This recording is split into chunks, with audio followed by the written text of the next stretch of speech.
샬롬 할렐루야. 요한계시록 19장 9절입니다. 천사가 내게 말하기를 기록하라. 어린 양의 혼인잔치에 청함을 입은 자들이 복이 있도다 했습니다. 우리 구원받은 영혼들이 주님과 함께하는 7년 혼인잔치가 열리는 곳은 어디이며 혼인잔치의 첫날에 있게 될 일들과 온 영을 이룬 영혼들이 주님과 만나는 장면에 대해서 증거합니다. 요한계시록 19장 9절을 보면 천사가 내게 말하기를 기록하라. 어린 양의 혼인잔치에 청함을 입은 자들이 복이 있도다 하고 또 내게 말하되 이것은 하나님의 참되신 말씀이라 하기로 했는데, 여기서 어린 양의 혼인잔치란 장차 주님께서 공중에 강림하실 때 구원받은 영혼들이 신부의 자격으로 7년 동안 신랑 되신 주님과 함께하는 잔치를 가리키지요. 장차 주님께서 공중에 강림하시면 구원받은 모든 하나님의 자녀들은 공중에서 주님을 영접하게 되지요. 구원받은 사람 중에 이미 육은 죽어 무덤에 장사된 이들의 몸이 먼저 부활체로 나와서 하나님의 능력으로 공중으로 끌어올려집니다.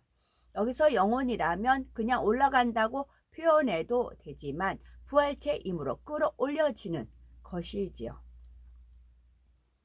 그 후 살아서 주님을 맞는 사람들도 호련히 변화되어 마치 쇳가루가 자석에 끌려가듯이 하나님의 능력으로 순간에 공중으로 끌려 올라가는 것입니다. 그리고 7년 동안 혼인잔치를 하게 되지요.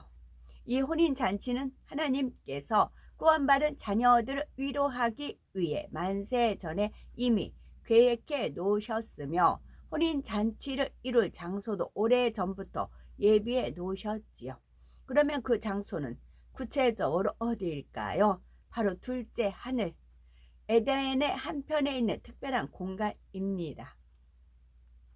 우리가 여기서 알아야 할 것은 아담이 살았던 곳은 에덴 안에 있는 에덴 동산이고, 에덴 동산을 포함하는 훨씬 넓은 공간입니다.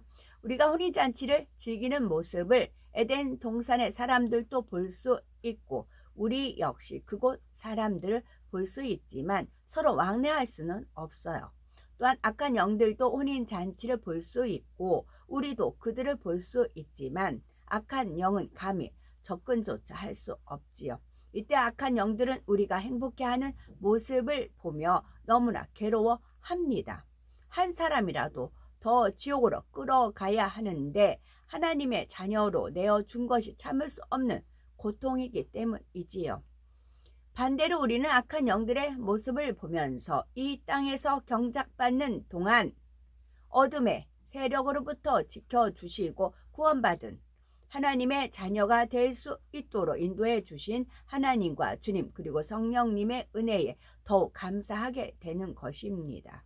그러니 단지 이 땅에서 경작받으며 수고한 것에 대해 위로받으며 즐기기만 하는 시간이 아니라 경작의 시간을 회고함으로 하나님께 대한 감사가 더해지는 시간도 되는 것이지요. 그런데 우리가 혼인잔치를 하는 공간은 에덴 동산과 같은 영역 안에 있지만 에덴 동산보다 훨씬 아름답습니다. 이 땅에서도 한 번도 보지 못했던 너무나 밝은 빛의 공간이 펼쳐지는데 빛이 너무 밝아서 온통 빛으로만 보이던 주변의 모습들이 하나 둘씩 눈에 들어오지요. 눈부시리만큼 맑고 깨끗한 하늘과 물결이 찰랑일 때마다 보석이 부서지는 것처럼 밝게 빛나는 바다 같은 호수가 펼쳐져 있지요. 사방에는 각양각색의 꽃들이 만발해 있고 멀리 푸른 숲들이 병풍처럼 둘러 있답니다. 꽃들은 마치 손을 흔드는 듯 하늘거리며 하늘거리며 그때마다 한 번도 맡아보지 못했던 진하고 아름다우며 달콤하기까지 한 향기가 코끝을 간지럽히지요. 또 어디에서 왔는지 온갖 아름다운 빛깔의 새들이 날아와 청아한 소리로 노래하며 반겨줍니다. 속이 훤히 들여다 보이는 호수에서도 기이하리만큼 아름답고 화려한 물고기들이 머리를 내밀며 반기지요. 우리가 밟고 서 있는 잔디 하나도 마치 솜털 위에 서 있는 듯 폭신하며 하얀 옷자락을 나부끼게 하는 바람도 포근하게 감싸주지요. 이처럼 아름다운 빛의 공간이 끝이 보이지 않을 만큼 드넓게 펼쳐져 있는데 창세 1에 구원받은 모든 사람이 함께 잔치하는 곳이니 얼마나 넓겠습니까? 그 안에는 혼인잔치에 참여한 영혼이 다 들어갈 만한 거대한 성이 있습니다. 바로 이 성 안에서 혼인잔치가 베풀어지는 것이지요. 혼인잔치가 시작되는 첫날은 주님께서 우리 모두를 불러러 오시고 구원받은 모든 영혼들은 호련히 변화된 몸, 곧 부활체를 입게 되지요. 그때 자신의 변화된 몸을 보면서 얼마나 영으로 이루었고 이 땅에서도 맺은 열매가 얼마나 되는지, 백보자 대심판 때 얼마나 많은 상급과 영광을 얻게 될지 대략 알게 되는 것입니다. 그래서 자신이 영으로 읽은 만큼 부활체에서 나오는 빛의 밝기도 차이가 나고 스스로도 마음에서 느끼기 때문에 그에 따라 신랑 되신 주님을 대하는 마음과 방식도 달라지지요. 또한 혼인잔치 장소나 거닐 수 있는 공간의 범위도 약간씩 다릅니다. 마치 왕궁과 귀족에 거쳐 백성들이 사는 곳이 구분되어 있는 것처럼 에덴이라고 같은 공간이라 할지라도 주님이 계시는 곳과 그 외에 다른 공간은 엄연히 경계가 있답니다. 그래서 몇몇 믿음의 선진들과 하나님께 인정받은 영혼들은 주님 가까이에서 대화하며 함께할 수 있으나 그렇지 못한 영혼들은 주님이 계신 공간 안에 자유롭게 들어가지 못하는 것이지요. 믿음의 선진들, 믿음에도 진선미가 있다 말씀드렸어요. 마태복음 5장 8절, 마음이 정결한 자는 복이 있나니 저희가 하나님을 볼 것이며 했고, 히브리서 12장 14절에 모든 사람으로 더불어 화평함과 거룩함을 쫓으라, 이것이 없이는 아무도 주를 보지 못하리라 말씀하신 대로 온 영을 이룬 영혼들만이 담대하게 주님의 품에 안길 수 있고 주님 가까이에 함께 할 수가 있는 것이지요. 주님으로부터 나오는 빛은 너무 밝아서 믿음의 4단계에 이른 영혼이라 할지라도 믿음의 5단계처럼 자연스럽게 뱉기는 어렵습니다.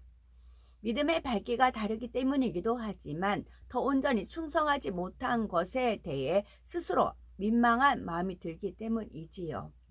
그래서 믿음의 4단계에 이른 영혼들도 주님께서 안아주시며 안길 수는 있지만 온 영을 이룬 영혼들처럼 담대하게 안기지는 못하는 것입니다. 하물며 악의 모양은 다 버리지 못한 믿음의 3단계나 믿음의 2단계, 믿음의 3단계에 해당하는 영혼들은 어떠하겠는지요. 각각의 부활체에서 나오는 빛의 밝기가 확연히 다를 뿐 아니라 주님 앞에 섰을 때 스스로가 느껴지는 마음, 또 담대함, 민망함 정도가 다른 것이지요.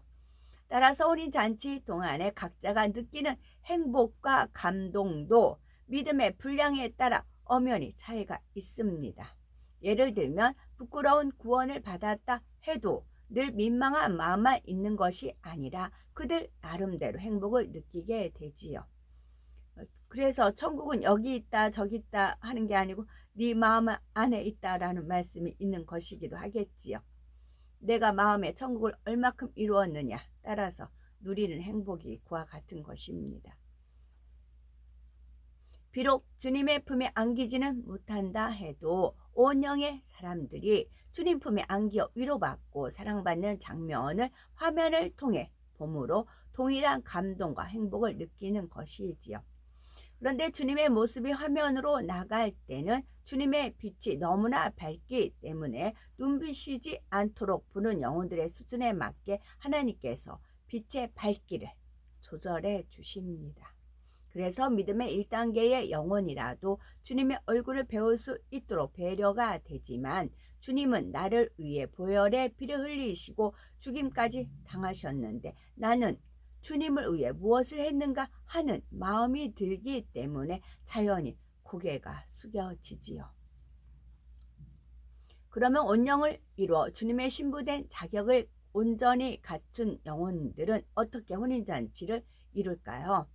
우선 에덴의 공간으로 끌어올려지면 눈에 너무나 강렬한 빛이 하나 들어옵니다.